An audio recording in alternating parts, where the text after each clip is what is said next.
Ce nouveau programme d'aide des États-Unis à l'Ukraine ne changera rien à la situation sur le champ de bataille. Nos forces armées continuent d'améliorer leur position. Les fonds alloués et les armes qui seront livrées en échange de cet argent ne feront rien que d'autres victimes parmi les Ukrainiens. Davantage d'Ukrainiens mourront, l'Ukraine subira davantage de pertes. Et puis nous sommes bien conscients que la plus grande partie de cet argent restera aux États-Unis. L'Amérique deviendra plus riche et gagnera les dividendes supplémentaires en fournissant de l'aide à l'Ukraine. Cela signifie que rien ne change. Margot, ça ne changera rien. Est-ce qu'ils sont sincères, ces Russes, quand ils répètent ça depuis quelque temps maintenant ?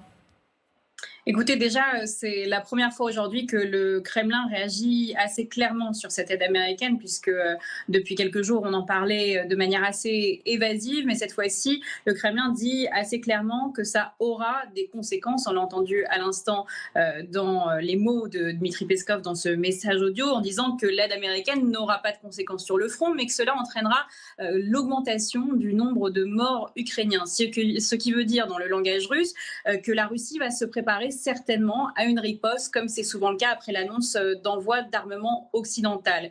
Et aujourd'hui, dans la presse russe, cette information est relayée de manière très mesurée. Je dirais même qu'elle est presque étouffée par d'autres informations plus positives et victorieuses pour la Russie. Il n'y a pas d'impasse non plus sur cette actualité, comme on pourrait le croire, mais il n'y a pas non plus d'affichage clair de la crainte ou de la fébrilité du Kremlin, puisqu'on le sait, pour être honnête, ce n'est pas dans leur pratique ni dans leur technique de propagande. Ce qu'on peut constater tout de même, c'est que les informations publiées ici sur l'aide du Congrès à l'Ukraine se formalisent tout de même sur les divisions au sein même de la classe politique américaine. On vient d'entendre dans les mots de Dmitri Peskov concernant la stratégie future, puisque c'est ça justement que le Kremlin veut mettre en avant aujourd'hui, la fébrilité des régimes démocratiques occidentaux. On le voit également dans le deuxième volet de cette stratégie de communication russe, celle de consolider également son bloc qu'on appelle vulgairement le Sud global. Il faut savoir qu'aujourd'hui, la connexion est très mauvaise et c'est pour ça que je ne suis pas dehors pour faire des duplex, parce qu'il y a le président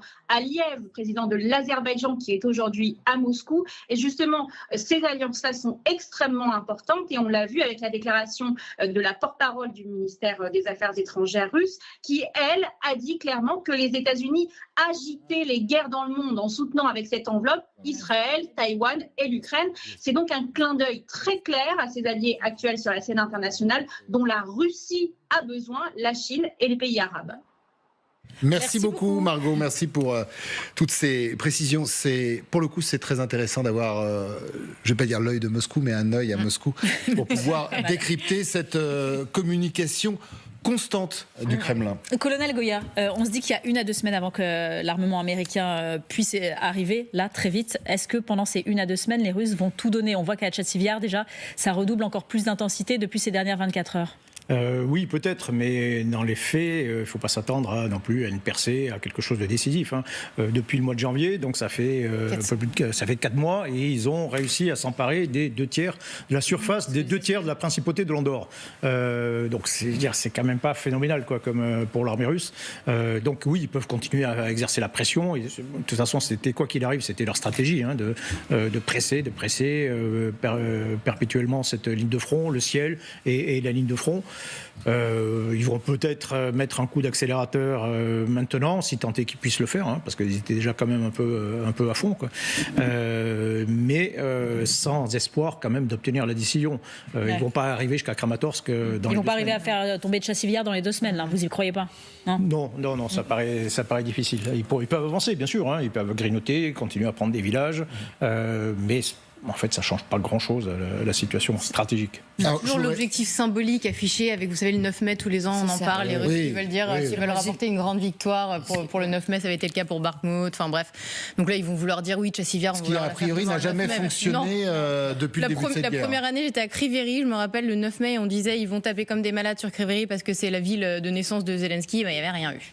Donc, bon. Oui, sauf que Zelensky, par exemple, si vous me permettez. Mais bien sûr, en fait. Merci. Il a dit que oui, Chassifia, pour le 9 mai, c'est le jour de victoire. Deuxièmement, avec l'aide des Américains et sans l'aide, le chef de renseignement ukrainien, il prévient qu'il y aura le contre-offensive massive russe fin mai, début de juin. Et on parle de ça depuis un moment. Donc, évidemment que pour se battre, il faut des munitions. Sinon, les Ukrainiens vont reculer ou mourir tout simplement. Eh bien, on va l'écouter, si vous êtes d'accord, Kirill Boudanov. Avec plaisir. Il a fait cette déclaration. Alors, il est pessimiste. Est-ce qu'il y a un message derrière ou tout simplement une vraie part de réalisme par rapport à l'attitude des Russes? N'allons pas trop dans les détails, mais il y aura une période difficile à la mi-mai et début juin.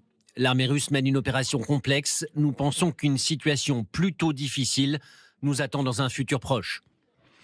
Mais il faut comprendre que ce ne sera pas catastrophique. L'Armageddon ne se produira pas, contrairement à ce que beaucoup disent en ce moment.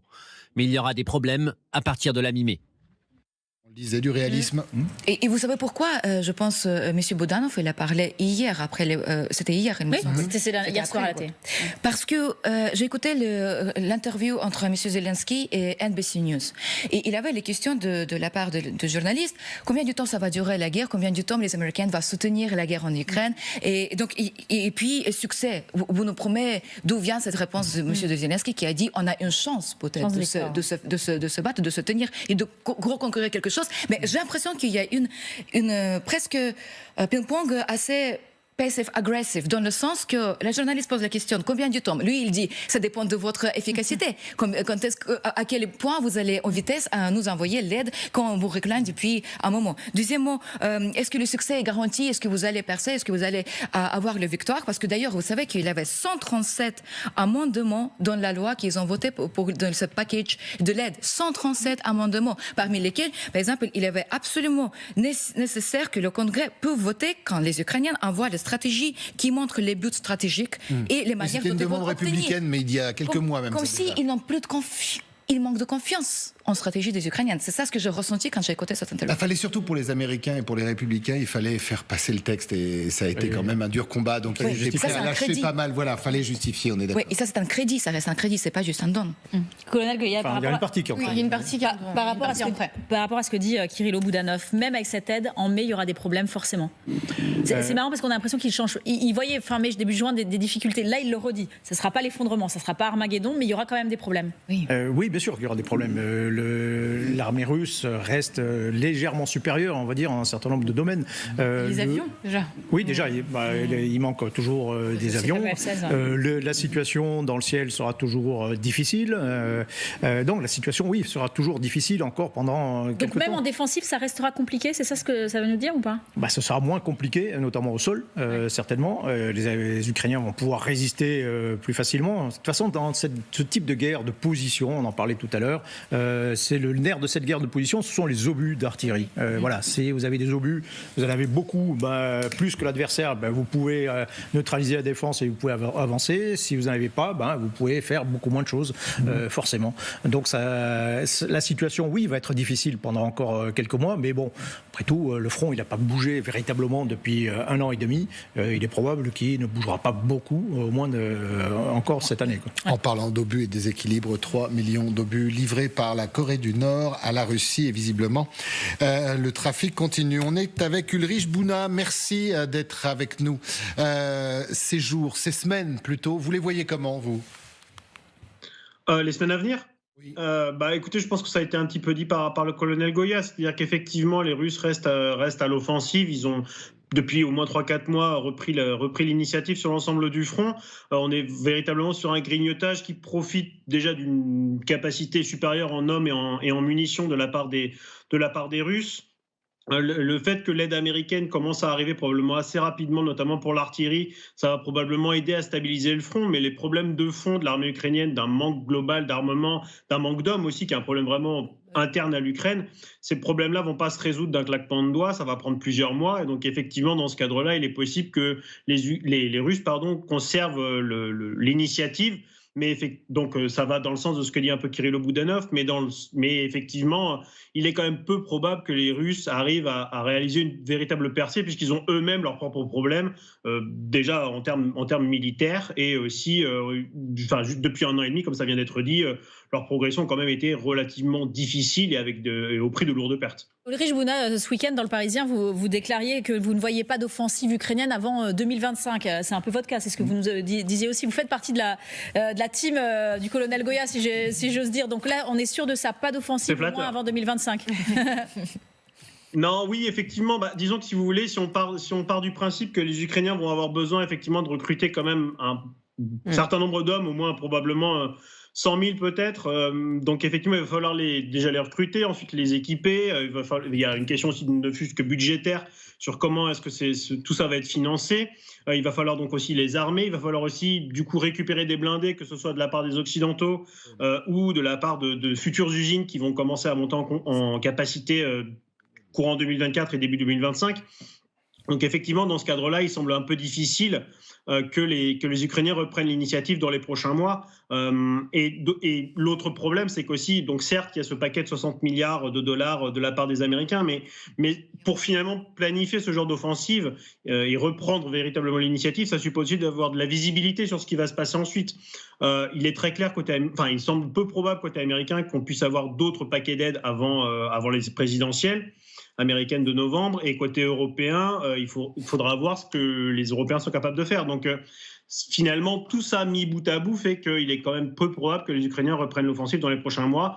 Et d'ailleurs, le creusement de ces 3 lignes de tranchées sur l'ensemble de la ligne de front semble effectivement montrer que les Ukrainiens se positionnent plutôt sur une posture défensive et vont tenter de lâcher le moins de terrain possible. Oui, ça permettra, ce package pourrait permettre aux Ukrainiens de continuer de se défendre et de se retrancher, parfois de s'enterrer. Et en ce qui concerne l'offensive russe qui, elle, est prévue pour le milieu ou la fin de l'été, ça, vous y croyez? Ils ont les moyens de le faire ou pas? Ou alors, là aussi, on nous en parle beaucoup, mais...